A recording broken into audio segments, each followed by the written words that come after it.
Hari ini kita akan belajar tentang sistem informasi manajemen di berbagai divisi di sebuah perusahaan yang umumnya ini membutuhkan sebuah sistem informasi manajemen. Oke, jadi pentingnya sistem informasi ini agar sebuah perusahaan ini dapat memanage, mengelola dari mulai perencanaan gitu ya, planning, sampai melakukan evaluasi. Kalau di UTS itu kan kemarin ada input, proses, output, ada feedback. Nah, itu sampai seperti itu. Nah, apa yang akan kita bahas pada pertemuan ini? Divisi-divisi pemasaran, manufaktur, SDM, akuntansi, dan keuangan. Itu aja. Biasanya itu yang paling banyak memakan space untuk pengelolaan sistem informasinya gitu ya. Bagaimana sistem informasi di-manage gitu ya, dikelola untuk tadi membantu manajerial untuk pengambilan keputusan. Itu sistem informasi manajemen. Jadi kalau kemarin nggak ada pengambilan keputusan, saya korting setengahnya dari nilai. Dari 30, 15 kan lumayan tuh. Jadi 85. Sehingga terngiang-ngiang gitu ya. Oh, sistem informasi manajemen itu untuk pengambilan keputusan. Nah, jadi sistem informasi manajemen itu bisa jadi dashboard nantinya itu dari berbagai sistem informasi pendukung lainnya. Salah satunya, salah salimanya ini ya, ada dari pemasaran, dari manufaktur, SDM, dan seterusnya. Jadi misalnya, untuk saat ini perusahaan saya butuh karyawan berapa orang sih? Nah, itu mungkin nanti akan keluar dashboard-nya dari sistem informasi SDM, sumber daya manusia.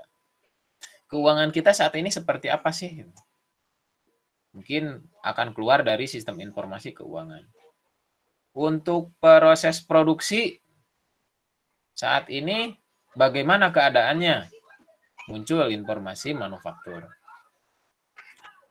Termasuk ini bukan hanya produksi barang, jasa juga sama ya. Misalnya untuk pengembangan apa gitu ya, pelatihan ini seperti apa sekarang ini kan kelihatan. Pemasaran dan seterusnya. Kita bahas satu persatu. Sistem informasi pemasaran. Apa itu sistem informasi pemasaran? Sistem di mana data pemasaran secara resmi dikumpulkan, disimpan, dianalisis, dan didistribusikan kepada para manajer dalam sebuah perusahaan untuk kebutuhan informasi mereka. Jadi mungkin pemasaran ini lebih kepada di divisi marketing itu ya, atau di divisi pemasaran. Jadi mereka mengumpulkan data-data yang berhubungan dengan pemasaran, kemudian dianalisis, kemudian didistribusikan. Yang ini menjadi basic atau dasar pengambilan keputusan nantinya. Mau seperti apa pemasaran next gitu ya. Kemudian akan ada hubungannya dengan manufaktur tentu. Oh, dengan pemasaran seperti ini saya harus mengurangi produksi.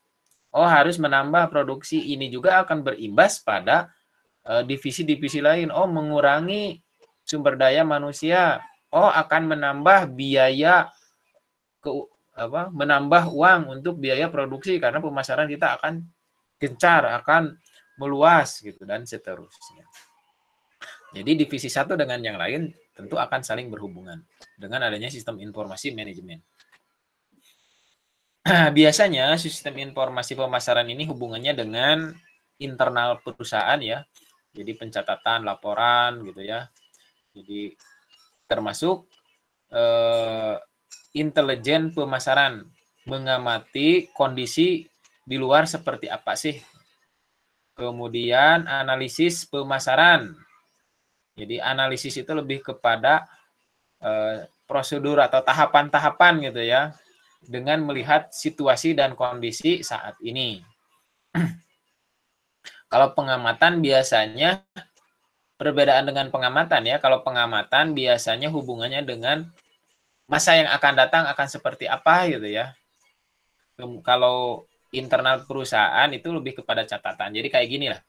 Jadi ketika kita ingin melakukan pemasaran yang dibantu dengan sistem informasi pemasaran, kita harus tahu histori kan.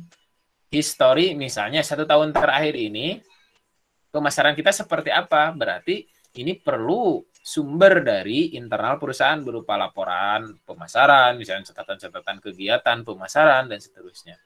Ketika kita ingin melihat ke depan trennya seperti apa, berarti itu butuh intelijen pemasaran. Oh, ke depan kayaknya COVID-19 akan mereda nih. Orang akan banyak piknik gitu ya, dan seterusnya. Berarti butuh bikin semacam pos-pos pemasaran misalnya ya, kayak stand misalnya, kayak gitu misalnya.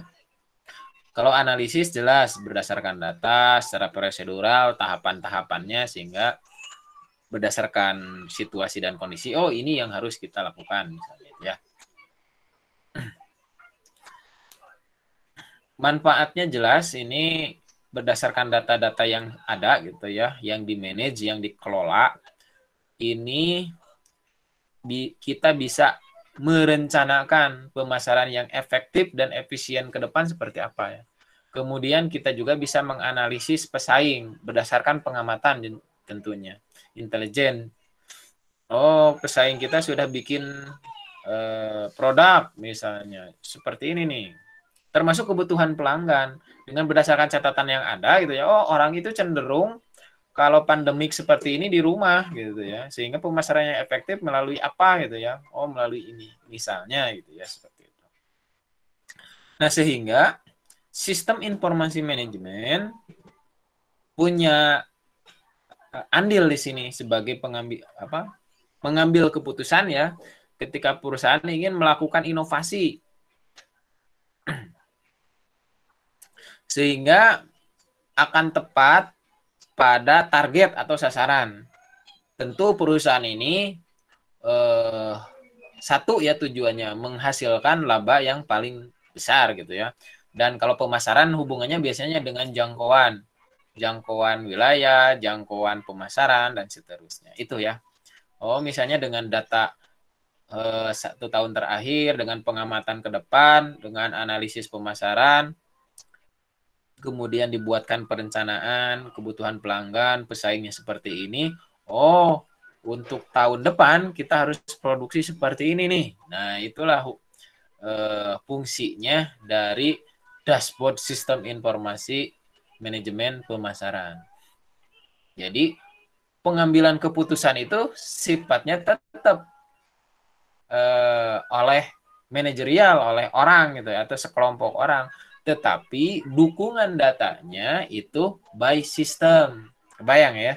Jadi ada yang ada yang menerangkan bahwa sistem yang mengambil keputusan, bukan ya? Jadi sistem itu hanya mendukung aja. Oh, ada data seperti ini. Ya silahkan saja. Mau ditampik mangga, mau enggak mangga, kan gitu ya. Secara simpelnya. Itu sistem informasi pemasaran. Kemudian yang berikutnya adalah sistem informasi manufaktur. Apa itu manufaktur? Jadi manufaktur ini sebuah aktivitas produksi biasanya ya, atau kegiatan ya, aktivitas kegiatan ya, yang merubah bahan baku menjadi produk jadi gitu ya, atau jasa bisa ya.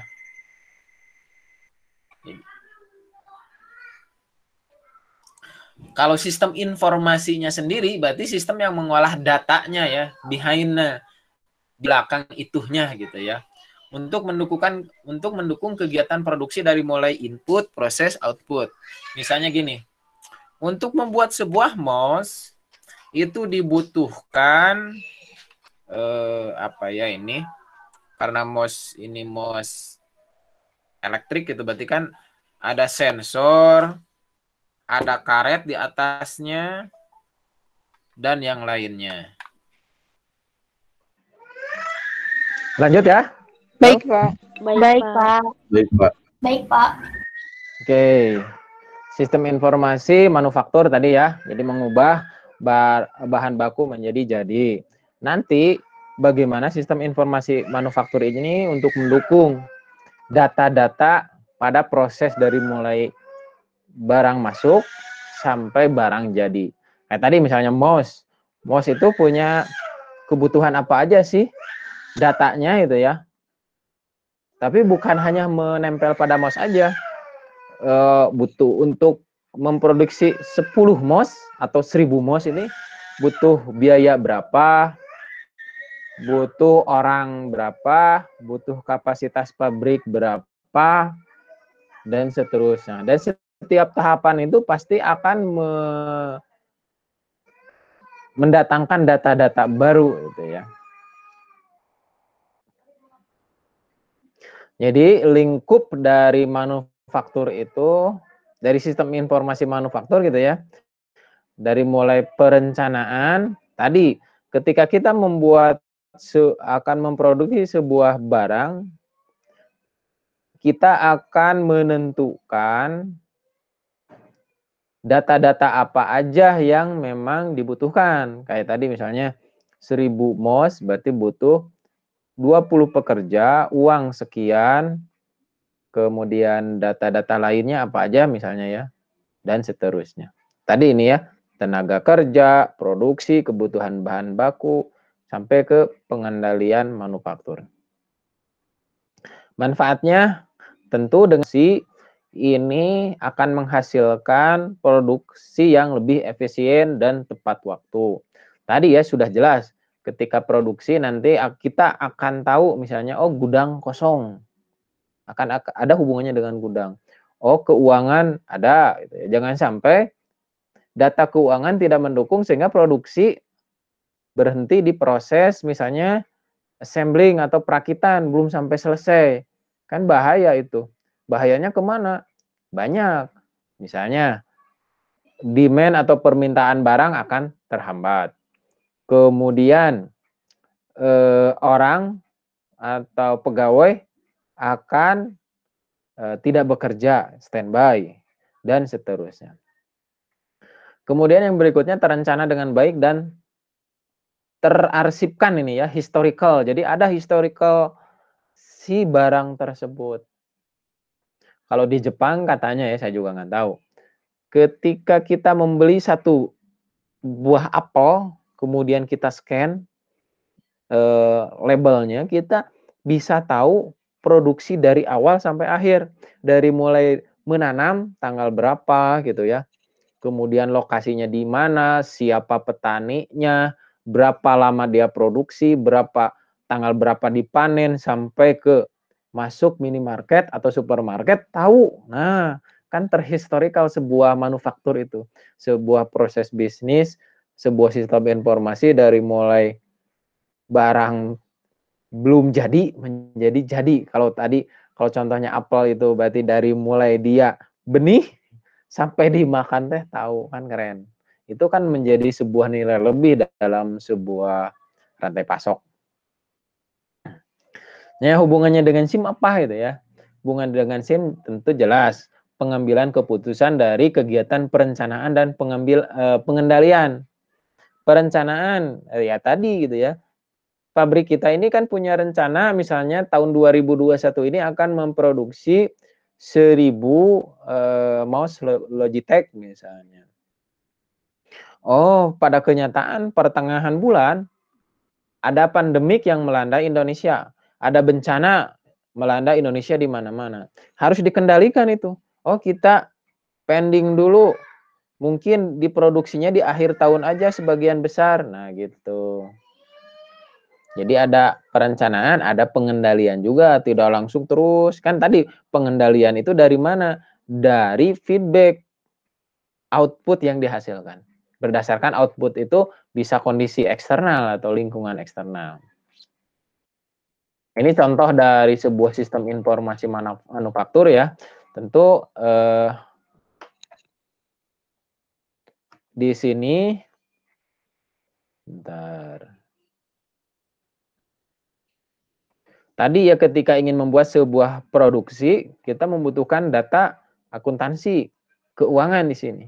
Butuh data engineering, pabrik, kesiapan pabrik, intelijen manufaktur, bahan baku dari eksternal seperti apa gitu ya, ketersediaannya, atau misalnya aturannya, kan harus jelas juga.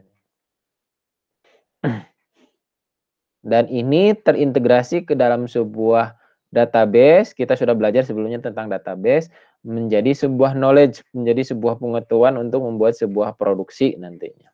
Nah itu ya. Yang berikutnya, sistem informasi sumber daya manusia atau SDM. Jadi bagaimana sebuah perusahaan ini mengelola dan melaporkan data sumber daya manusia untuk meningkatkan, tujuannya untuk meningkatkan ya, meningkatkan sumber daya manusia itu. Jadi meningkatkan dari sisi skill, kemampuan, meningkatkan dari sisi jenjang karir gitu ya. Jangan orang itu stuck terus gitu ya. Dari mulai perusahaannya berdiri sampai dengan mau collapse gitu ya, atau sudah gede jadi staff aja. Makanya harus ada sistem informasi yang bisa mendrive atau mengenabler gitu ya sebuah mengenabler data SDM-nya. Jadi di dashboard itu harus tahu kalau sudah 5 tahun ini orang seharusnya bisa dinaikkan menjadi level apa. Oh, misalnya ini rata-rata kebanyakan kuliah S1 nih, sehingga secara pemikiran misalnya untuk menjadi seorang manajerial itu harus S2, maka harus sekolah. Misalkan sistem sorting, pelaporan, pengelolaan itu bisa dimanage dengan sistem informasi SDM. Sehingga manajemen gitu dapat mengambil keputusan dari data yang ada. Nah, itu. Fungsinya sebagai perencanaan ya. Jadi merencanakan perusahaan saya ini butuh berapa orang sesuai dengan situasi dan kondisi jelasnya. Kemudian sistem rekrutmen, kemudian orang tersebut melakukan pendidikan atau pelatihan, melakukan penilaian, manajemen data tadi ya. Kemudian tunjangan, karir, termasuk pada ujungnya pemberhentian atau PHK. Dan yang lainnya. Itu fungsi dari sistem informasi sumber daya manusia. Jadi di manage data orangnya ya, datanya di sini. Dari mulai dia masuk, oh berarti ada data karyawan. Oh orang itu melakukan pelatihan, itu terrecord di situ. Sudah melakukan pelatihan apa. Kemudian dia naik jabatan, berarti karirnya terrecord. Oh dia sekarang sudah golongan sekian, ada tunjangan. Oh udah 5 tahun dia bagus, ada data penilaian dan seterusnya. Termasuk misalnya mutasi ke divisi lain dan seterusnya.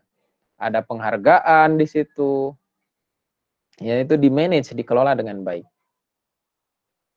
Nah, apa hubungannya dengan SIM? Tentu SIM bisa punya andil dalam pengambilan keputusan terhadap penyediaan SDM dalam sebuah organisasi ya. Misalnya kok nggak jalan ya bagian produksi ini, kayaknya butuh orang yang memikirkan keberlanjutan produksi yang bagus. Oh berarti misalnya butuh supervisor di bidang ini. Nah, itu kan dari data yang ada. Oh karyawan misalnya di jasa pembuatan aplikasi misalnya. Oh kita kurang pemasaran kayaknya mah di sosial media misalnya ya. Berarti kan butuh rekrutmen orang yang mengerti tentang itu. Oh dilihat dari track recordnya ini kok banyak si A ini banyak melakukan pelanggaran ya, jarang datang gitu ya, suka telat dan seterusnya. Nah berarti kan di situ ada pengambilan keputusan untuk memberhentikan, termasuk meningkatkan kualitas dari SDM tersebut. Contoh yang paling sering didengar gitu ya adalah sistem informasi HRIS, Human Resource Information System. Jadi dia mengelola dari mulai orang itu diseleksi, direkrut, dikelola jenjang karirnya sampai diberhentikan. Ini hanya sistem informasi human resource aja gitu ya, belum lagi keuangan dan seterusnya. Jadi di perusahaan itu peluang kita masuk itu sangat besar, sangat luas gitu ya, khusus untuk sistem informasi. Yang berikutnya ada sistem informasi akuntansi. Kalau hubungannya dengan akuntansi berarti kalau saya berpikir jurnal biasanya ya, mencatat transaksi. Jadi sama lah di sini juga, bagaimana ada sebuah sistem informasi yang mencatat, melaporkan berupa penyediaan informasi keuangan untuk manajemen gitu ya. Nah, fungsinya pengendali keuangan gitu ya. Kemudian mencatat transaksi dalam bentuk jurnal gitu ya. Dan ini juga menjadi support atau pendukung untuk kegiatan manufaktur tadi. Biaya produksi untuk tahun ini sekian ya, tolong diinikan, disiapkan. Berarti ini sistem informasi akan mendeteksi gitu ya. Oh, ini untuk setahun ini ada kegiatan produksi bulan ini kan gitu. Nah, hubungannya dengan sistem informasi, pengambilan keputusan dalam melakukan transaksi dan laporan keuangan tentunya. Kita bisa tahu transaksi di bulan ini kok tinggi, ada apa nih gitu. Bisa misalnya sebagai pengendali keuangan ujungnya nantinya. Nah, itu. Dan yang terakhir, sistem informasi keuangan. Ini akuntansi dengan keuangan hampir mirip ya. Tapi kalau keuangan itu lebih kepada informasi arus uang pemakai di seluruh perusahaan. Kalau akuntansi lebih kepada pencatatan jurnalnya gitu ya. Sering disebut juga sistem informasi akuntansi keuangan, makanya kan ada akuntansinya juga. Biasanya untuk pelaporan keuangan, efisiensi, kelancaran penyusunan laporan keuangan, dan integrasi untuk transaksi biasanya ya itu.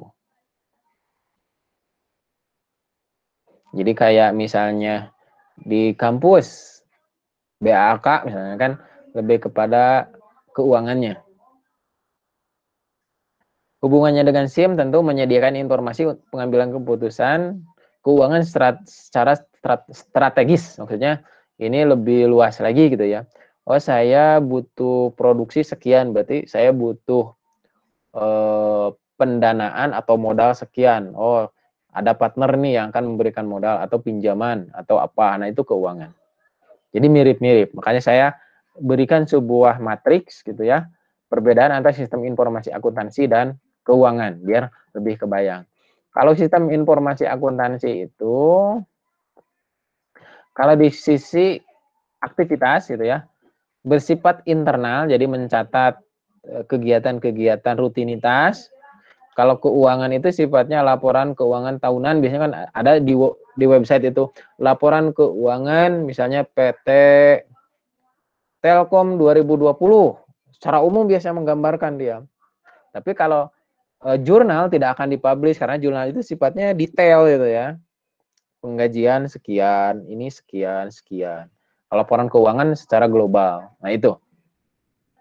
Kemudian tadi ya bahwa sistem informasi akuntansi ini lebih kepada penyimpanan data yang sifatnya aktivitas dan transaksi. Kalau keuangan itu mengidentifikasi kebutuhan uang yang akan datang. Tadi misalnya produksi tahun 2020 ini kurang lebih segini loh, kita butuh sekian. Nah, gitu. Kemudian yang terakhir melakukan kontrol secara tepat terhadap aset organisasi internal juga ya. Kemudian kalau keuangan mengontrol penggunaan dana yang diperoleh, berarti untuk pertanggungjawaban. Nah, itu jadi perbedaan antara sistem informasi keuangan dan sistem informasi akuntansi. Tapi keduanya saling berhubungan. Oke, itu yang bisa saya sampaikan untuk pertemuan ini. Silahkan kalau ada pertanyaan bisa ditanyakan. Oke. Saya